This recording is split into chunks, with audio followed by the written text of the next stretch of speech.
Well, good morning, good afternoon, good evening, whoever you are, wherever you are, whenever it is for you. For me, it is just past midnight on Tuesday, October 14th, 2025, which makes this the news and events for Monday, October 13th, day 1328 of Russia's war of aggression against the people of Ukraine. How do you do? I'm Peter Alexievich, and this is the Live at 5 from Kyiv, coming to you from this major European capital, currently under siege. Bjorn is here. How you doing, buddy? Hey, Debbie. How you living? Hey, Refurb Man. Little Red. Hey, Scotty. Bernard. I'm doing just fine, thanks. Hey, Super User. Hey, Guard. Guard Erickson. There's a fella we could all look up to a little bit, if I might suggest. He and Arn, my buddy Arn, have recently edited their Patreon membership and increased their tiers. And I am very grateful for that. And then there's two more recent additions to the Patreon, Seawolf and Nutmegger. Old Patreon supporter G2. Hey, Mad Mike. Hey, Iron Mike. Trump rules. I'm really completely uninterested in Trump's rules since they only apply to other people. Hey, Richard Prexis, Cake Boy and Banjo. Ciao, Missile. Ciao, bello. Como stai? Hello, Toronto. How you living, Smokey? Hey, Anthony, Tommy Tom. Oh, did you blush a little bit, Guard? You deserve it. Tomorrow, I'm going to publish a video on the Patreon. So, guys, a week ago Friday, so just about 10 days ago, I said to everybody, what I really need is I need 100 people to join the Patreon at $5 a month, and it would change my life. It would give me the extra money I need to get out and about, to not just be locked in the bubble of Kyiv, but to be able to take trips to Kharkiv and Odessa and show you what's going on on the streets there, right? Kyiv is wonderful. I'm not saying it's not, but let's face facts. We are very privileged here in Kyiv. We have the best air defense in the country. When Kyiv gets targeted, you will notice that the interception rates for missiles and drones is extremely high, much higher than it is on frontline positions when they're targeted, or other smaller cities like Mykolaiv, Dnipropetrovsk, when they get targeted. It's depending on where you are in this country. And of course, the farther east you go, the closer you get to the front lines, the world changes. And I'm not complaining, right? But believe me, I am not complaining. But the first year I was here, I was surviving on like $1,000 a month. And for the last year, the Patreon provides me with about $1,500 a month. And that is great. It lets me do this thing that I want to do more than anything. And I'm so grateful to all of you that appreciate it so much that you invest in it. Like Bip, there's a longtime Patreon supporter, right? But I asked 10 days ago if I could get 100 people to join the Patreon at $5 a month, it would change my life. Can I just tell you, in the last 10 days, we've had 21 people join the Patreon. It is very humbling, deeply gratifying to me, and I really appreciate it from everybody. So look on the Patreon tomorrow. I'm doing a new series on the Patreon for everybody that's on the Patreon. And if you're not on the Patreon, it's free, right? Just join for free, because I have a new series on the Patreon every Monday. I'm posting the videos I can't show you on TikTok. Now, it's not like I'm posting the videos I can't show you on TikTok. Now, it's not like, there's a lot of nightmare videos on Telegram. Scenes of torture, murder, It's awful. Nothing like that is going on my Patreon. Nothing like that. But there are very insightful videos out there on Telegram that really expose what's happening in the Russian mindset and in the war that just do not adapt to TikTok. So I encourage everybody to please join the Patreon. And of course, there's always the fear of TikTok just going away or of TikTok just banning me. And I'll tell you right now, if TikTok bans me, I'm not coming back. I never had a backup account. I do what I do here. And if Larry Ellison has a problem with it, he's going to boot me, and that's going to be the end of it. I'm going to do something else. So stick with me on the Patreon, and let's keep doing what we can here. I was cooking this morning. I was a little bit under the weather over the weekend, and I fell asleep very early last night, about 9 p.m., and the air raid sirens went off at 5. They woke me up, and there was no getting back to sleep. So I had some leftovers from dinner last night, and I did a little cooking. We made some gravy to put on those leftovers, and boy, they were awfully good. They were awfully, awfully good. First things first, if anybody sees, so look, if you can afford, if you enjoy this channel and you want to keep the channel growing, join the Patreon. If you can kick me $5 a month, join at the $5 a month level. That would be very much appreciated. Now, Jan Halverson is our sponsor tonight. If anybody sees Jan around, please thank him. Yeah, Arn just upgraded. Oh, yeah, so that's 21? Or Arn, your upgrade might bring us to 22, actually. So that's a big deal to me. And dude, when I mentioned that before, I was not pandering. Never mind. Dude, I'm never going to be able to make up to you all the benefits of your Patreon membership that I owe you because you are so far ahead. I'm so in your debt. I don't know how I'm ever going to make that up, honestly. And now you get another sponsorship once a month with your mother Patreon. So I got to work that in too. I'm not complaining. I am not complaining. I'm really appreciated. Okay. Not complaining. I'm really appreciated. Okay. Now, hey, Dan Ballard. How you doing? Speaking of people who have done a lot for me, there's Dan Ballard. Dan Ballard, Bobby, Arna. Now. Hey, Maddie Wright. Okay. So why do I not have those numbers written down? I did not write down last night's missile and drone attacks. Pardon me. I apologize.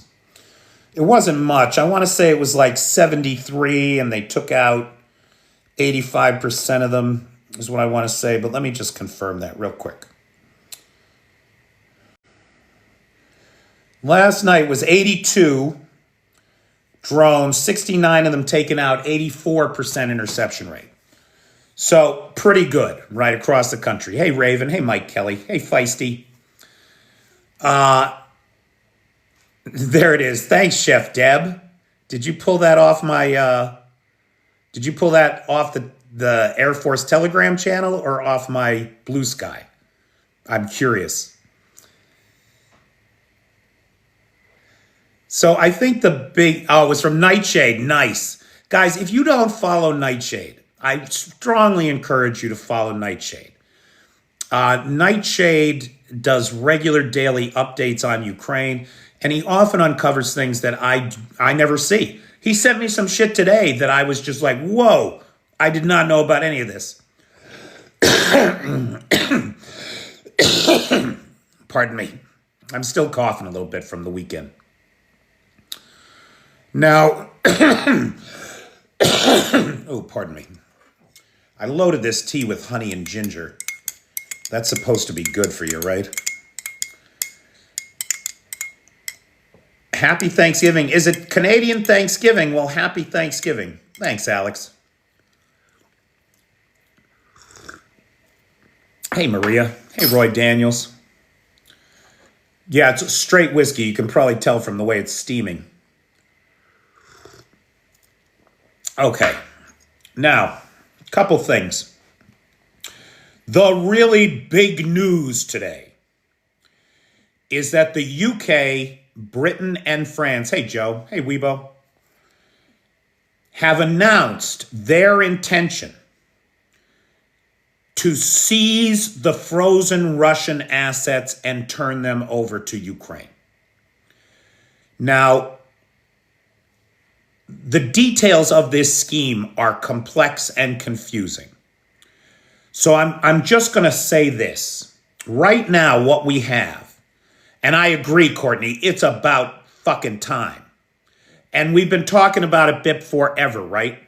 And over the last year, we have seen countries create taxes of 100% on all the interest made by invested Russian assets. They tax them at 100%. They take all the interest. They send it to Ukraine. That was a good start, and that's been going well. Now, what we're seeing is a move led by the UK, and I want to call out the UK on this. The UK has been, look, don't get me wrong. It breaks my heart that America is just voluntarily giving up its leadership in the world in order to worship this genocidal war criminal lunatic in the Kremlin. But that's where we're at. So as much as it pains me to see my own people failing so badly, we got to give props to the British. The UK has led on the defense of Ukraine in the ways we used to expect the United States to lead. They were the first ones to send Western-made tanks. And I want to send a shout out to Tom, who commented that Czechia, the Czech Republic, was the first to send tanks. But those were Soviet-era tanks, T-72s and such, that were being retired.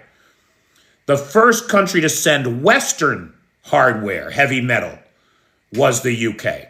First country to send long-range missiles was the UK.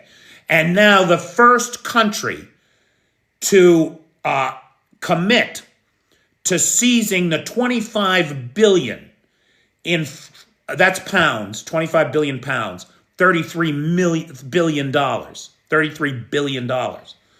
Seizing that and making that money available to Ukraine is a leadership. It demonstrates a level of leadership that is enviable and a commitment to Western liberal democracy that used to, the United States used to be the standard bearer for. Our friends in the UK have taken up that standard and are showing us all the way, in my opinion.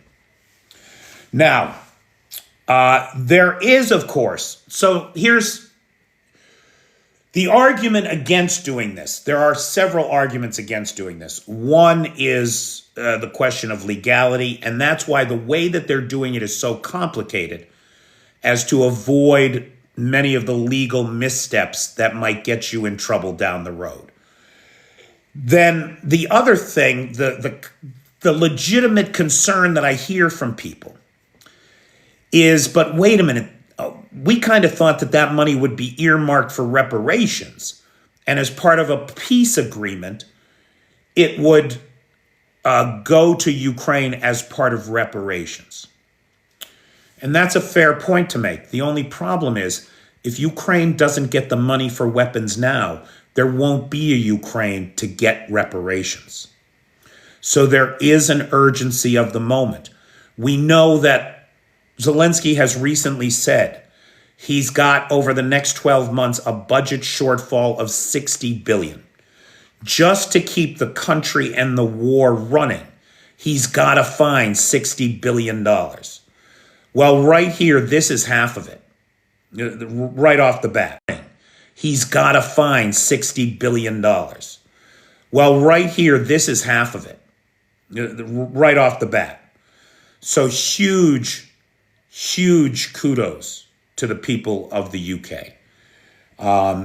Now, I think that this is critically important right now because that $300 billion that's currently held in Western countries, the vultures are starting to circle. I think we talked on Friday about the Austrians.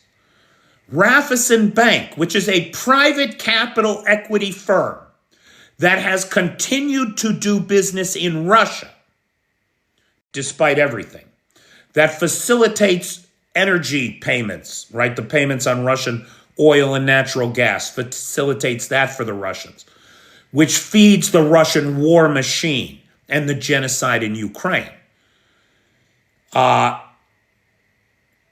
They recently got fined in a Russian court a bunch of money because they continue to do business in Russia. Well, I'm sorry. They are not the ones who should be compensated for their losses, given that they are still funneling money to the Kremlin and have failed to exit the Russian market. That's a risk they've taken. And the last thing we want to do in the West is legitimize Russian court decisions. Come on, give me a break. So the Austrians are saying that they should get their hands on some of this money to pay off Raiffeisen. Well, I think that's a load of shit.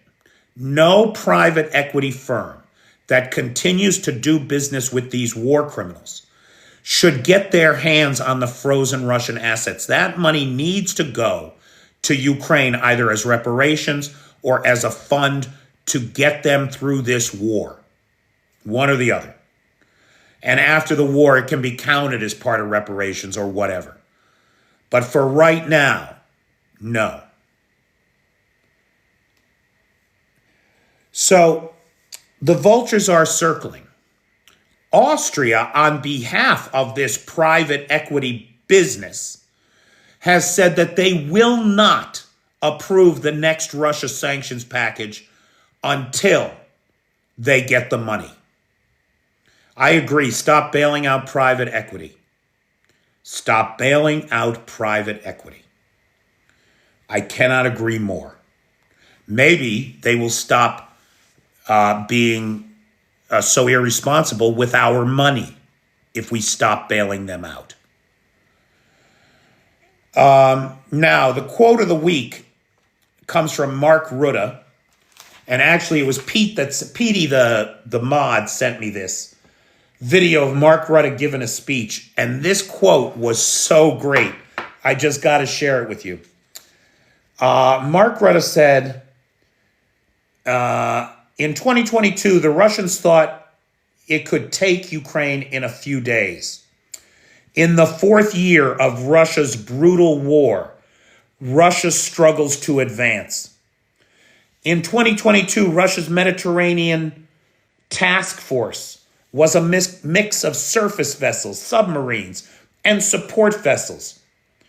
Today, in effect, there is hardly any presence at all. Now there is a lone submarine limping home.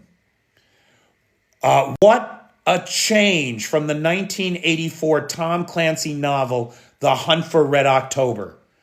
Today it is more like the hunt for the nearest mechanic. And I thought that was so beautiful because, of course, with Tartus,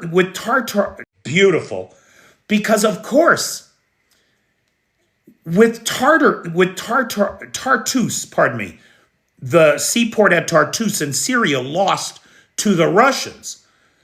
They've now, with that ship, that sub that lost its fuel, started leaking fuel, they have no choice.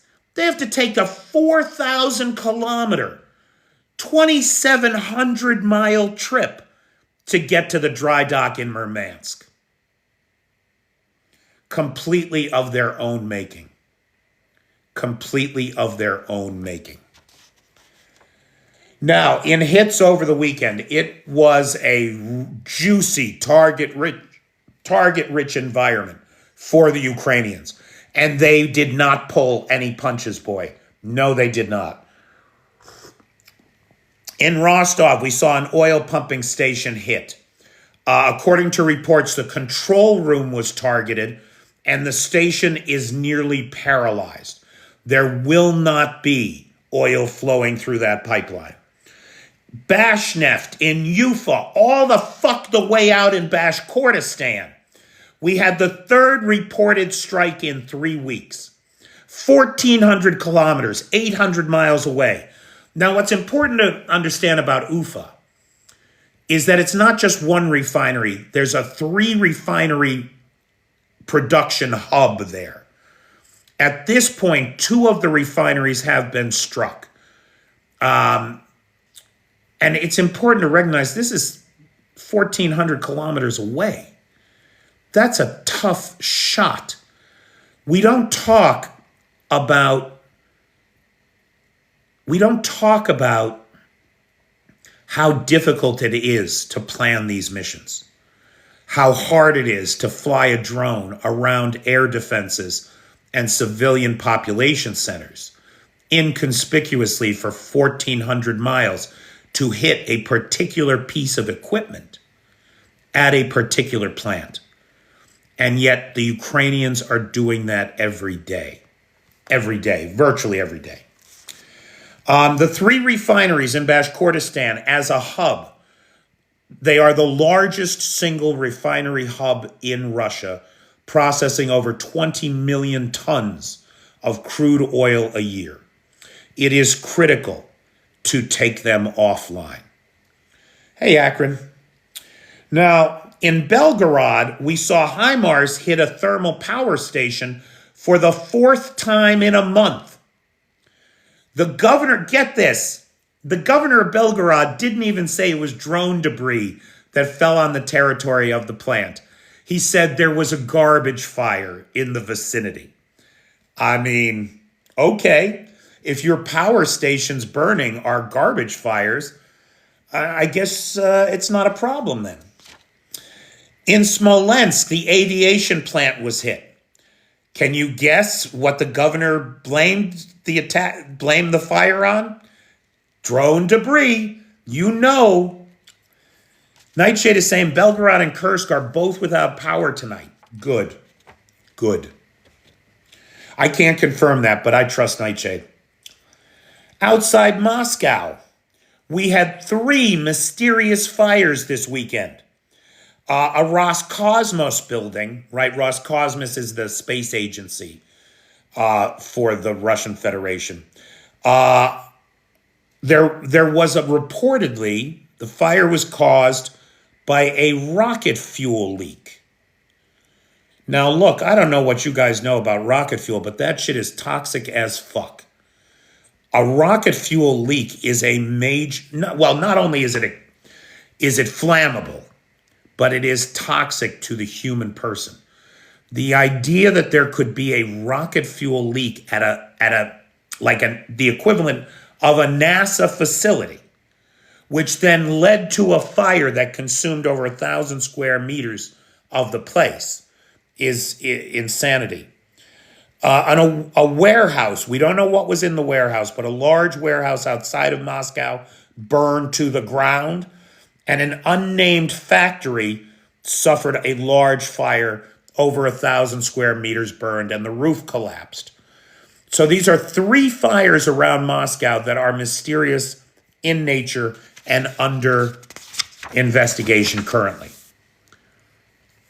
There must be Renvox. There must just be pyromaniacs running around with matches all over Russia.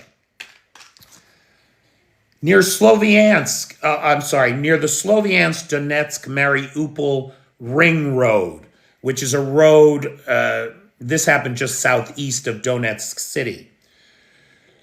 The SBU is reporting that they hit a covert manufacturing site for drones, and the site has burned to the ground. The video is quite spectacular. This comes on the heels of a large ammo dump being discovered in Donetsk and targeted successfully by the Ukrainians. I want to say on Saturday, overnight, Friday night into Saturday. Dozens of videos lately of Ukrainian forces hitting Russian logistics in the deep rear, everywhere from Rilsk to Zaporizhia. Shit is not getting through. It's being destroyed en route. And not just ammunition, not just food, not just fuel, but personnel as well. They're being targeted en route to the front line. Akron, I apologize. I meant to look up the latest on the situation in Zaporizhia nuclear power plant. And I apologize, I did not get to it today.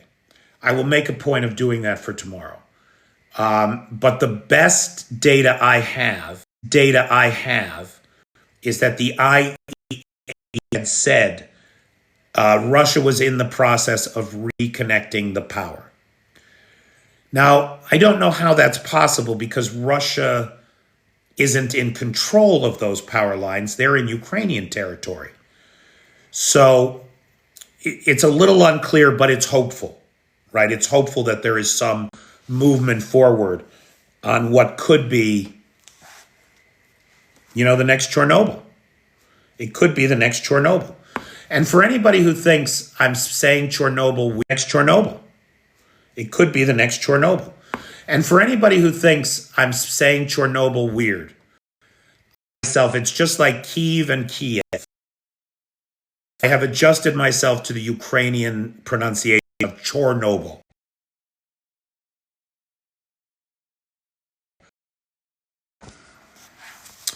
Little Red is saying that apparently Russia tried to test hook up to the grid. Good. Akron, look, consider this a public service announcement. If you are a man over 40, iodine tablets do you no good. It's pointless.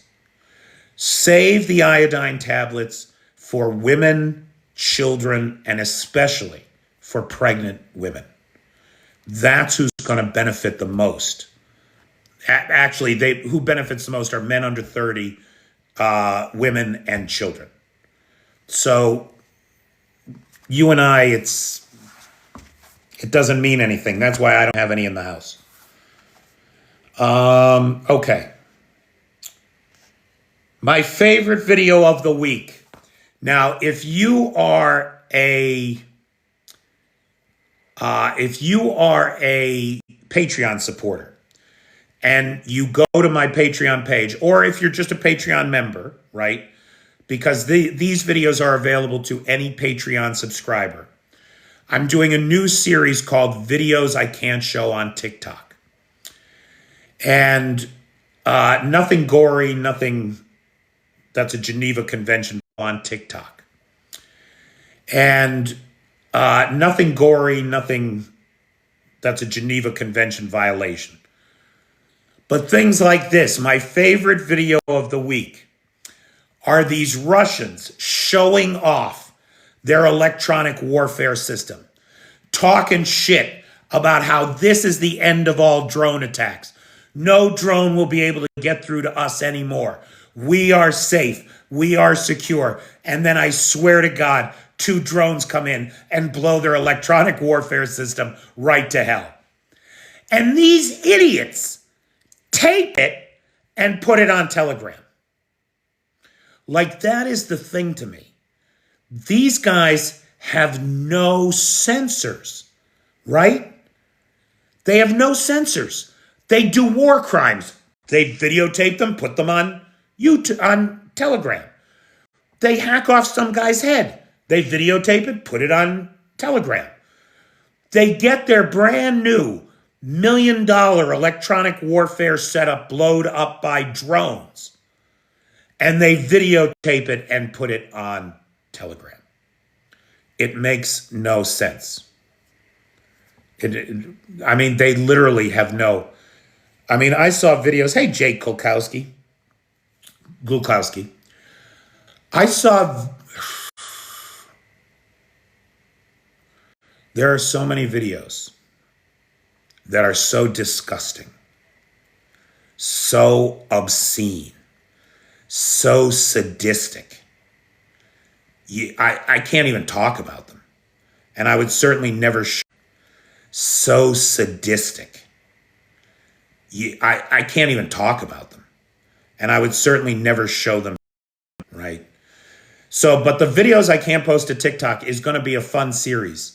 I enjoy making it. It's fun to do. And I get to use all the videos that I have to otherwise ignore for you.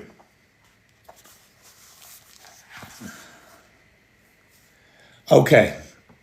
Now, the big hit this weekend, the one we want to talk about and pay attention to, was the hit on the Feodosia oil depot. The marine oil terminal in Feodosia, Crimea, is the main oil depot for all of Crimea. And not just military, but civilian as well. A year and 7 days ago, there were 34 working storage tanks on site. And then just a year and 6 days ago, the Ukrainians hit it and burned 12 of the tanks.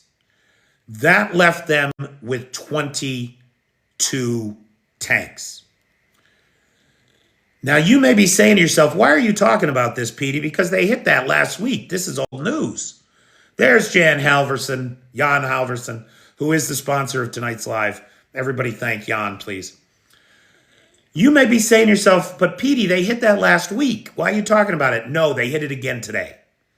They hit it again today. Now, for the life of me, I can't find a good damage assessment from last week. But today, the SBU said that 5 tanks were burning from today's hit. And I'll tell you, the video from the fire sure looks like it. So that means they're down to 17 tanks, half the original capacity of the oil depot.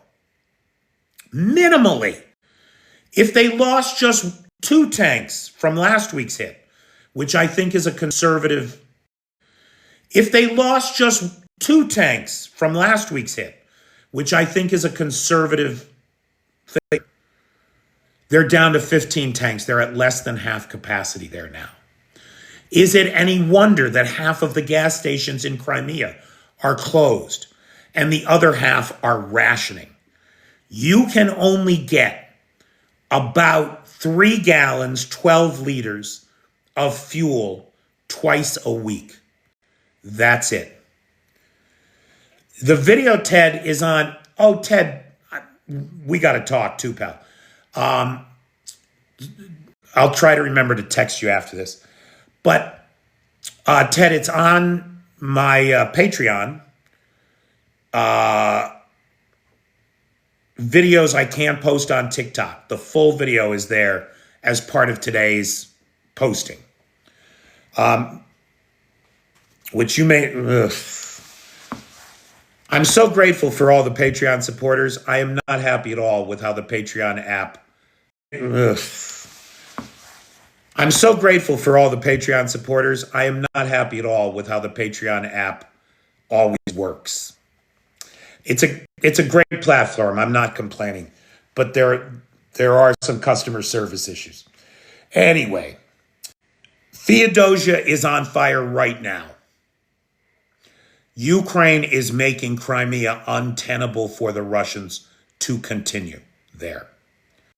Hey, Uncle Christopher. The Financial Times is reporting that U.S. intelligence is sharing long-range telemetry for strikes inside Russia, and that information is already flowing.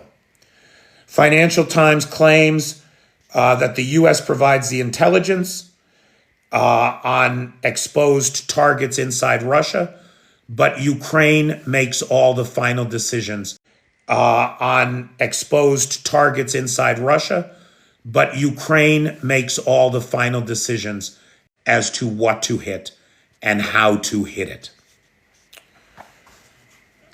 Week was a bad week for the Russian aerospace forces, baby. We saw a fixed-wing aircraft and a rotary aircraft, both destroyed. Not even by the Ukrainians. Not even by the Ukrainians. Now, the MiG-31s are important because they're a fighter bomber that has the capability to launch the Kinzhal hypersonic missiles. Extremely deadly, a real problem for the Ukrainians, though they've had good luck in shooting them down, contrary to what the Kremlin has said was possible. This MiG-31 was one of the two-seater training versions, and it crashed after a training flight. Both the pilot and the trainee were able to successfully eject from the airframe before it crashed. The cause of the crash has been chalked up to technical difficulties. Similarly, that was the case with a Ka-52 that was lost somewhere in the east.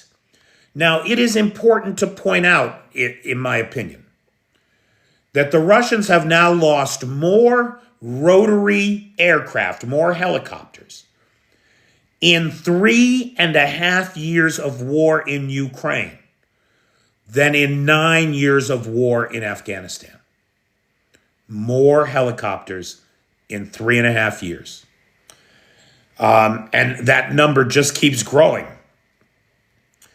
This was the 65th of likely, we believe at the start of the Ukraine full-scale invasion, that the Russians had between 140 and 160 operational Ka-52s.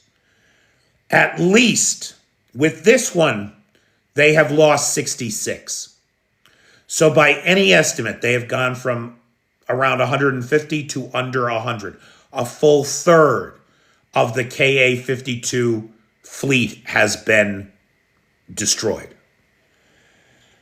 We think that these increasing numbers of air disasters that we're seeing are the result of airframe fatigue combined with maintenance shortfalls.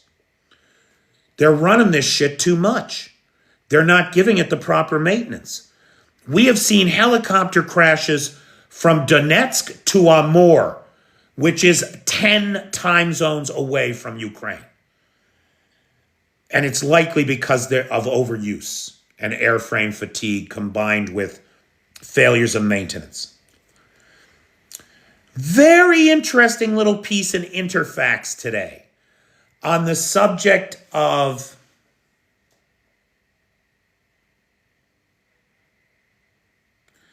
a 175 Ka-52.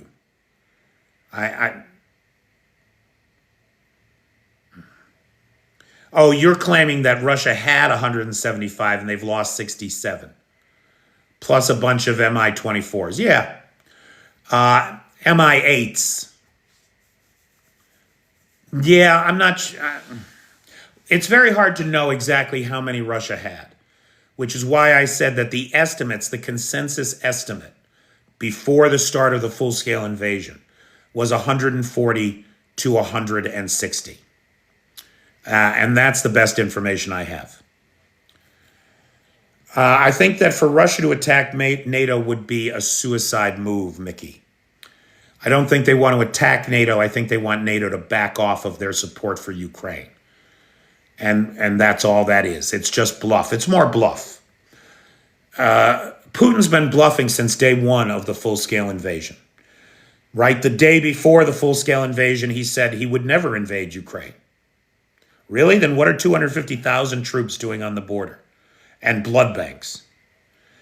So he said that right before the war, he was bluffing. Then, if you remember, in March of 2022, he was doing some nuclear saber rattling like he's doing again over the Tomahawks. And saying, hey, I'm not bluffing. He actually said the words, I am not bluffing. Now, I don't know about you, but anytime anybody tells me they're not bluffing, I know immediately they're fucking bluffing. They're full of shit. People who are serious don't talk They do. He's full of shit. Now, Interfax had a very interesting little piece that I remembered immediately when I read it. I knew it to be true, but I had forgotten about this little thing about the tomahawks. You may recall in 2018 in Syria, Bashar al-Assad was accused of using nerve agents against his own people, gassing his own people. The President of the United States had said that was a red line. And if you do that, I will retaliate. And then during a dinner with Xi Jinping, he actually arranged for the strike to happen during the dinner with Xi Jinping so he could brag about it. He hit the Russians in Syria with tomahawks. He used tomahawks against the Russians back in 2018. Do you remember what he said to Xi Jinping? We've just released a barrage of Tomahawk missiles, very deadly, against Iraq. Totally got the country wrong, which I'm sure impressed Xi Jinping to no end. And of course, that was Donald Trump. So Donald Trump has previously shown no reluctance in using tomahawks against Russian assets when appropriate. Which is kind of, now look, I don't trust Trump. I don't like Trump. I may very well get thrown off this platform when his buddy owns it, which is coming any day now. But I thought that was a good reminder from Interfax today.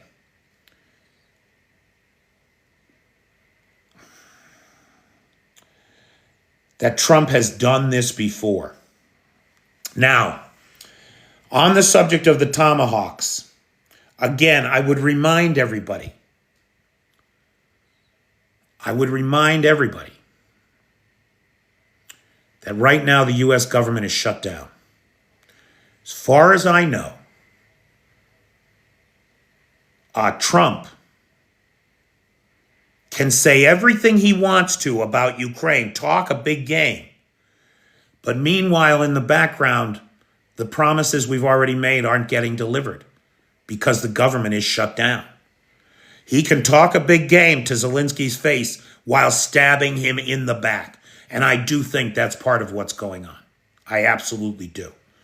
Once the government reopens, we'll see if this talk continues. Thank you, Bip. I appreciate it. So we shall see. We shall see.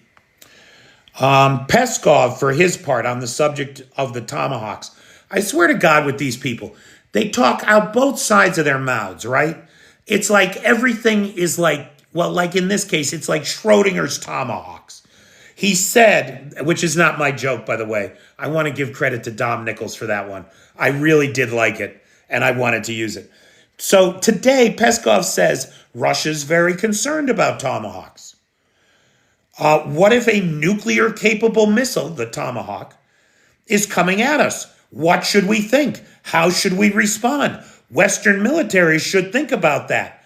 Said the spokesperson for a country that sends nuclear-capable missiles at their neighbors every fucking day.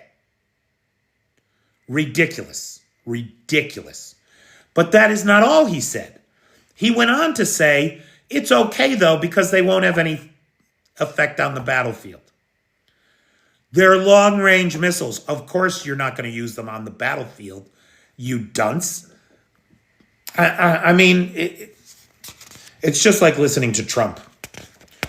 You have to live in a soup of cognitive dissonance to believe anything that these bastards say. It's insanity.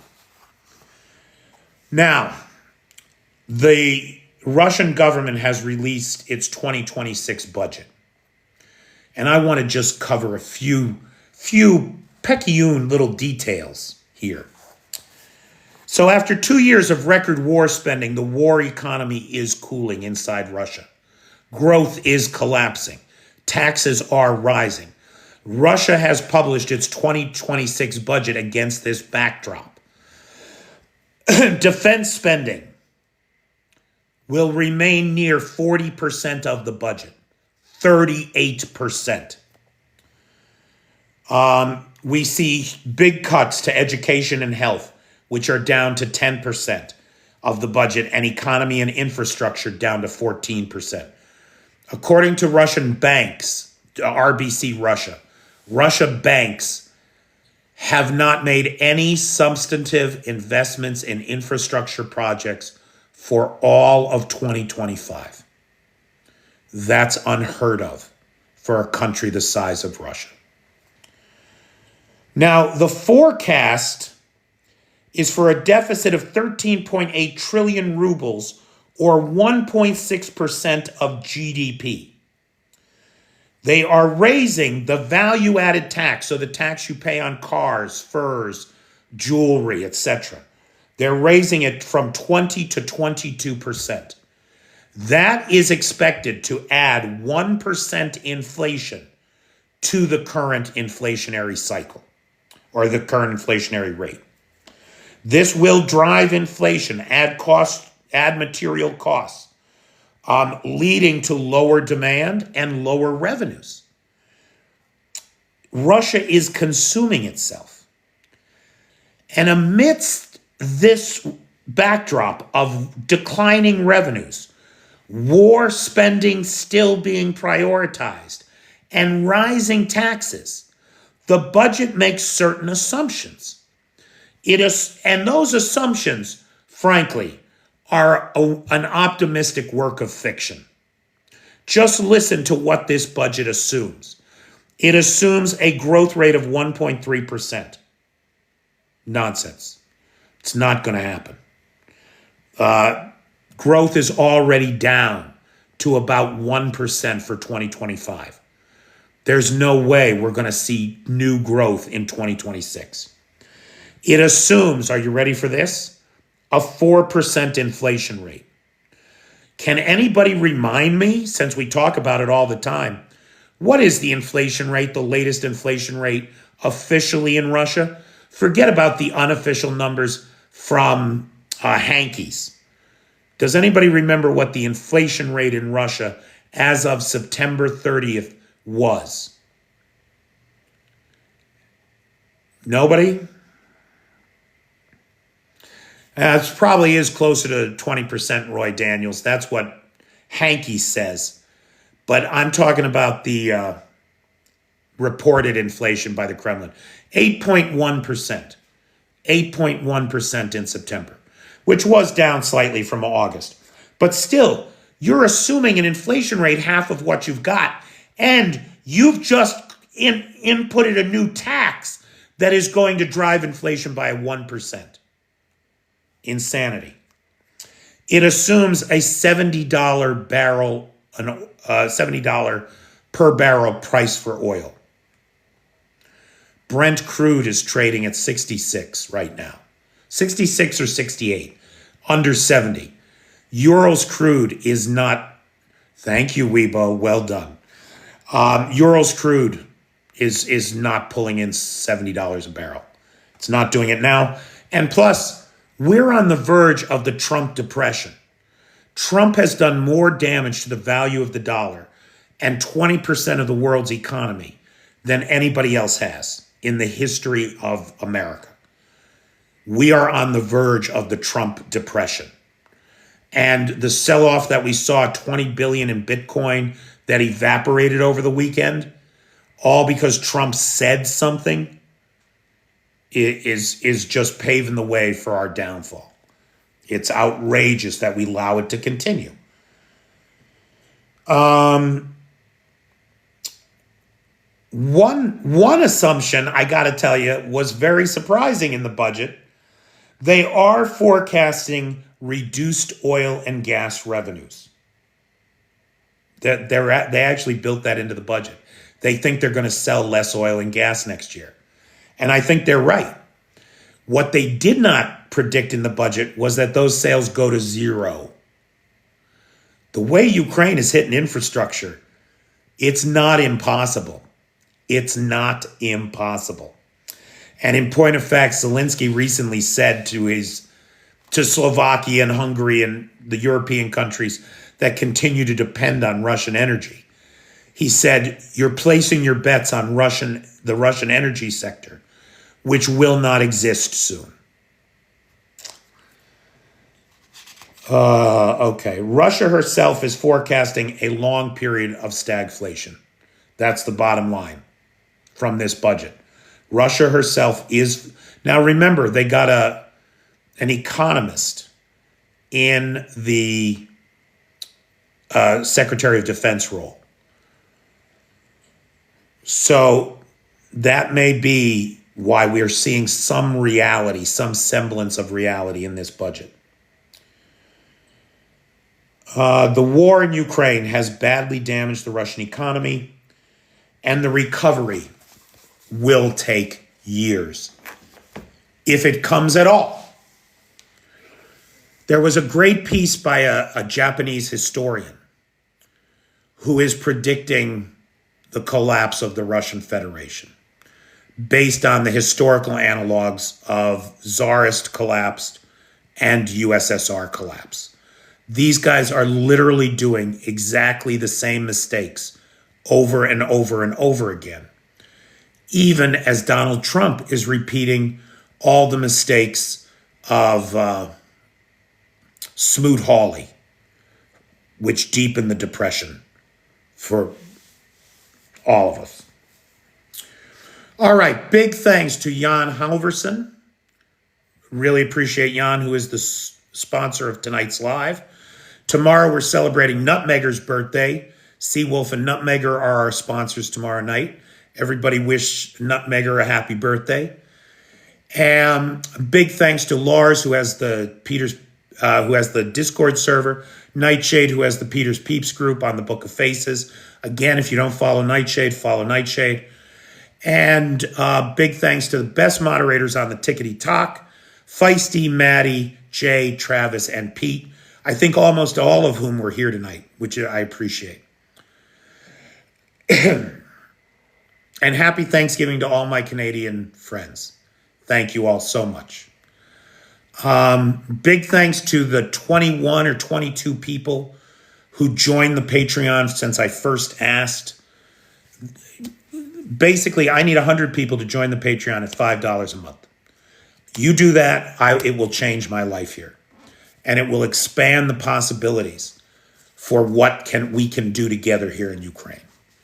So I encourage you, if you're a friend of the channel, maybe if you can kick me $5 a month, go from a free membership to a paid membership on Patreon.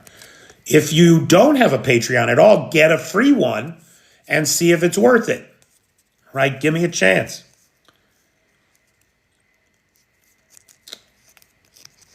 At Patreon, correct, Pip. Or if you don't want to join, you're not a joiner, but you like it here and you want to sponsor a live, PayPal's in the description. We have a sponsor tomorrow night, and then no other sponsors the rest of the week. Okay, so questions. We got 5 minutes. Questions, comments, points of observation. Anything from anybody about anything. And again, big thanks to Jan, who's the sponsor of tonight's live. Thanks, Jan.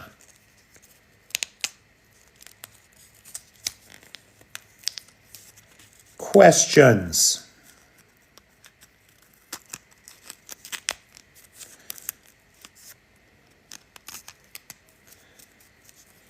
Bip, I don't have an update on Zaporizhia.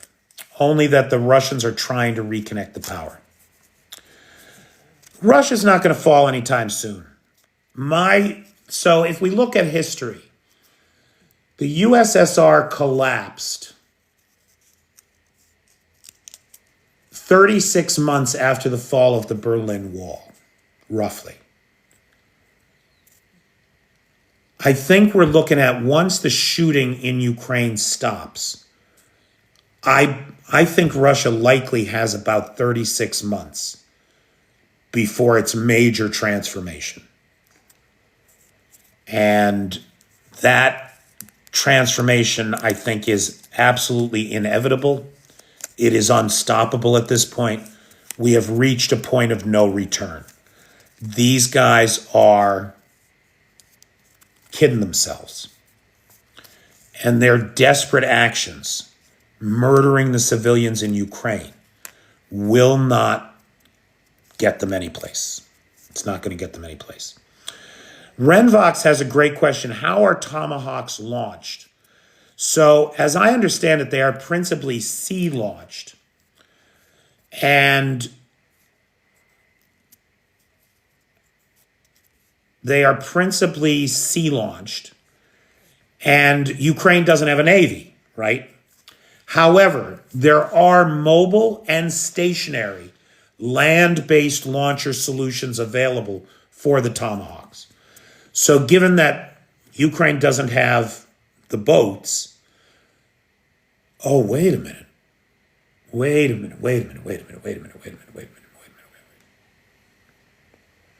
That's crazy talk.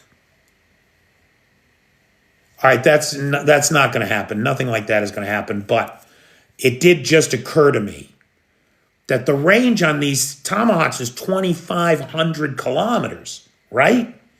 Like, what is that, like 1,800 miles? 1,500 miles?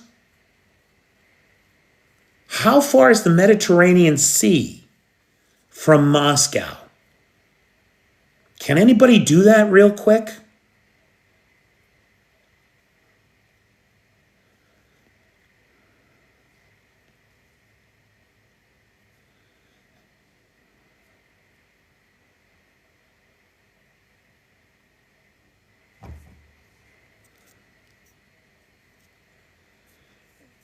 It's a very small navy, Titch Talk.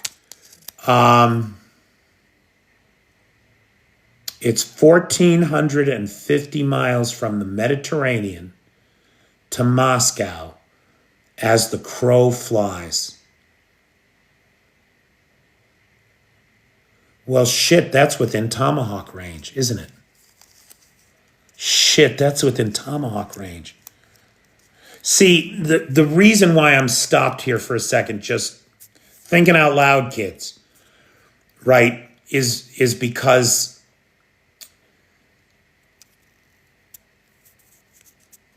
the reason I mention this is because the Ukrainians have 2 warships in port at Turkey. The keels have been set.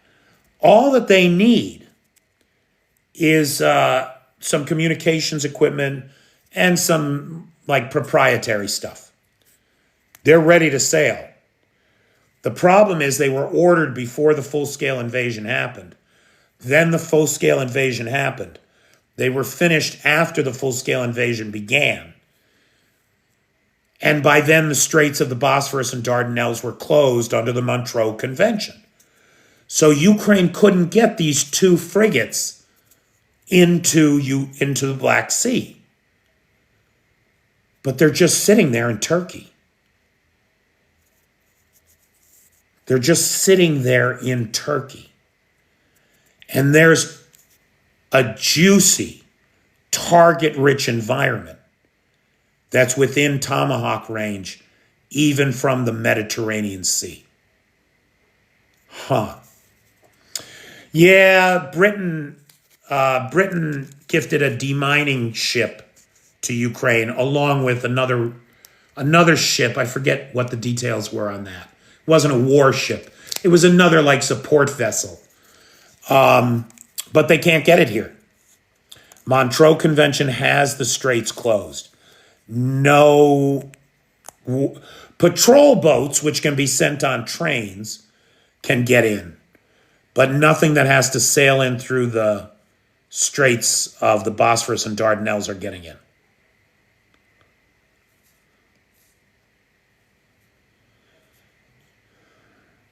Well, in their defense, Drew, I will say that they haven't let any Russian ships in either.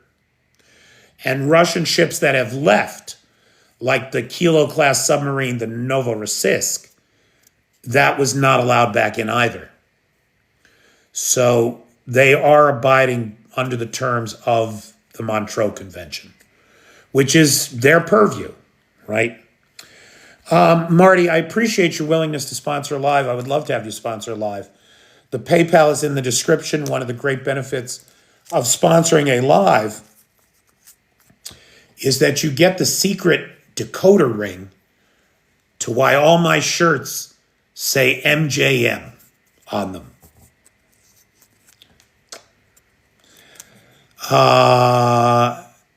Okay, so what else?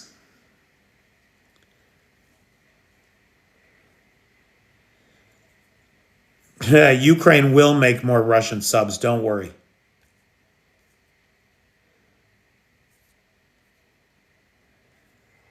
Thanks, Marty. I really appreciate it, man. But get a free Patreon account, too. I publish shit on Patreon I can't publish anyplace else. And if you go back through, like Alice, I don't know if Alice is here tonight, but I feel like Alice is my biggest fan. Because when Alice joined the Patreon, I swear to God, she went through and watched every single video I ever posted on Patreon. It really melted my heart.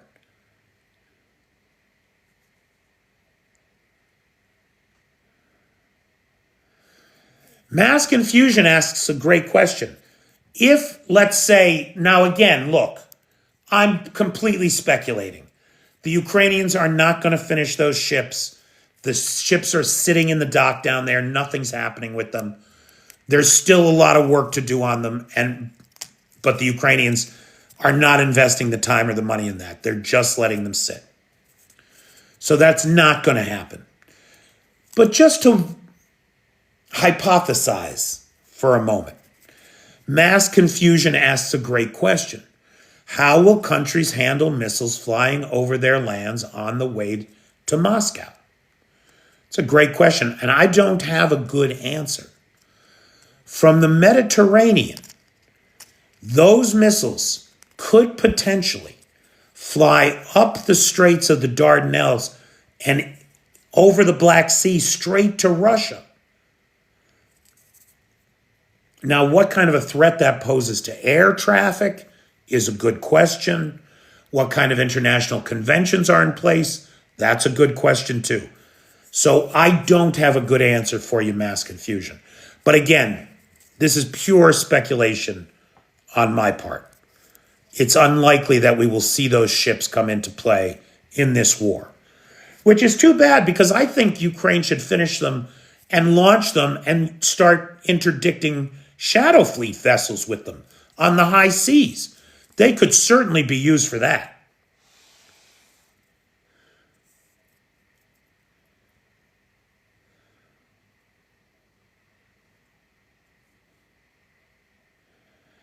Titch Talk, I think you're right. I heard that Ukraine has or had older ships stationary in dock because they need refitting. That may well be true. I don't have an inventory on those.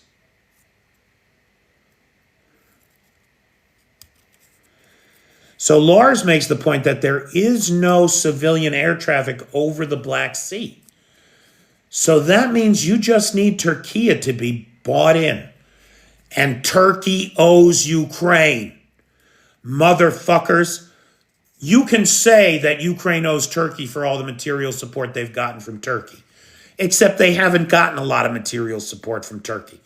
Most of what's come from Turkey has come directly from Bayraktar, which has given Ukraine $100 million in drones. More than many European countries. Way more than Austria, who is just sitting with their thumbs up their asses and now causing problems for everybody. So, potentially, you would only need Turkey to be bought in. And Turkey owes Ukraine because it was Ukrainian training of Syrian, Turkish-backed Syrian rebels that took down Assad. Make no mistake, Ukraine had a hand in that, a significant hand. They did the anti-drone training and how to deal with the Russians on the battlefield. Assad would still be in power if Ukraine hadn't backed the current regime in Syria. And that was a big boon to Turkey. Turkey owes Ukraine.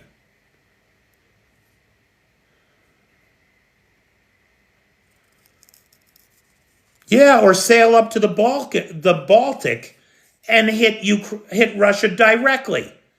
Just pound Murmansk with tomahawks.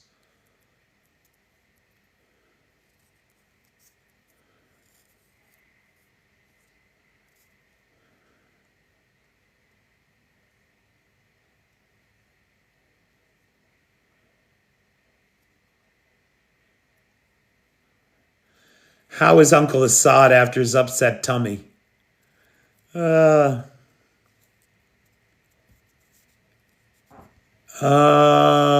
submarine is being towed in the Black Sea? I'm not aware of any submarine broken down in the Black Sea. There are 3 Kilo-class subs still in the Black Sea. There is one diesel sub whose name escapes me right now.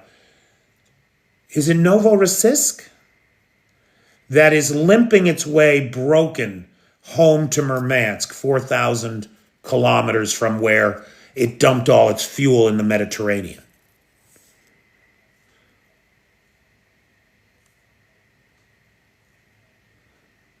Is it being towed? It's not even moving under its own power? Could be. Good night, Bernard. The tomahawks would be nice. The tomahawks would be nice. Thanks, William. Okay. Guys, it's 8 minutes past 1 a.m. here. So I'm a little bit over time, but good conversation. I appreciate it. Mike, if you're talking about the tomahawks, they have not yet been paid for. The financing on those is coming from European partners, likely with interest from frozen Russian assets. But to the best of my knowledge, the T's and I's have not been crossed and dotted there. So that's another issue with the tomahawks, Thanks, Courtney. I hope we have a quiet night too. There's Daryl Roberts. How you doing, Daryl? Thanks, Bip. Thanks, Heidi. Heidi, are you from Bloomsburg, Pennsylvania? Are you the one from Bloom? Thanks, Chrissy Locks. Thanks, Scotty. So, again, big thanks to Jan Halverson, who is the sponsor of tonight's live. Thank you, Jan. Boston. I used to live in Alston. Big thanks to Nightshade, who has the Peter's Peeps group on the Book of Faces. If you're on Facebook, join us there. Thanks to Lars, who has the Discord server. And, of course, to the best moderator team on the Tickety Talk. If you have been a follower of this channel for a while, I have a Patreon subscription drive going on. If you enjoy this content and want to see more of it, please consider joining the Patreon. If you can just kick me $5 a month, I sure would appreciate it. Thanks so much. So, ladies and gentlemen, friends, Romans, countrymen, thanks for lending me your ears. Good night, and have a pleasant tomorrow.